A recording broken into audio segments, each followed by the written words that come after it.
దేవానికి వందనాలు చెల్లిస్తున్నాం. దేవ యొక్క క్రిస్మస్ శుభవేళనైనా ఈ యొక్క సంబరాలని మేము చేసుకుంటుంటేగా దేవ యొక్క కల్చర్ ప్రభావం మేము ముందుకు తీసుకెళ్తూ దేవాని యొక్క పుట్టుకనైనా మేము ఒక గొప్ప వేడుకగానైనా చేసుకుంటూ దేవ ఎక్కడెక్కడైతేనైనా చీకటి ఉన్నదో దేవ అక్కడికి మమ్మల్ని పంపుమయ్యా, వెలుగును పంపుము. దేవ ఎక్కడెక్కడైతే అస్వస్థత ఉన్నదో దేవ నీకు ఆరోగ్యం ప్రభావ మా ద్వారా పంపుము. దేవ నీ యొక్క కార్యాలనైనా మా ద్వారా చేయమని ప్రార్థిస్తున్నాం. యేసు పరిశుద్ధ నామములో అడిగి ప్రార్థిస్తున్నాము తండ్రి. ఆమేన్, ఆమేన్, ఆమేన్.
ఫెస్టివల్స్ జరిగితే మనం డాన్స్ చేస్తాం, రైట్?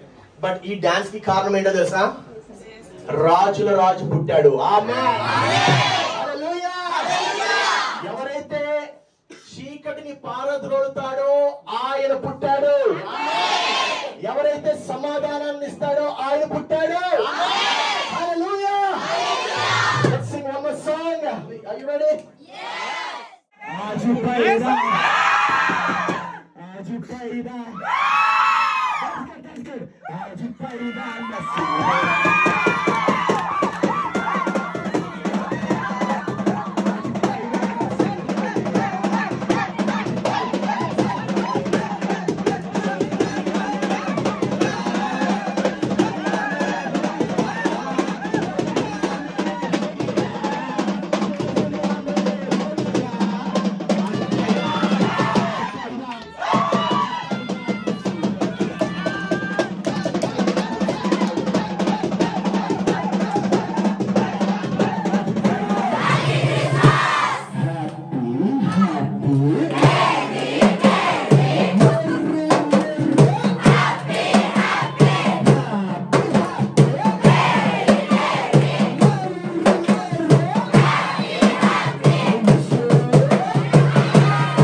ఈ ఎనర్జీ మీరు ఇచ్చినటువంటిదే.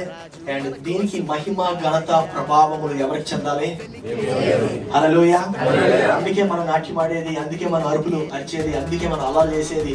ఎందుకంటే we are going to take this joy to each and every house. ఈ యొక్క ఆనందము సంతోషము ఈ రోజుతో అయిపోకూడదు. ఎంతకాలం ఉండాలి? నిత్యత్వం ఉండాలి. హల్లెలూయా. జీవితకాలం ఉండాలి. So remember that and continue the same energy and the same blessing is going to flow.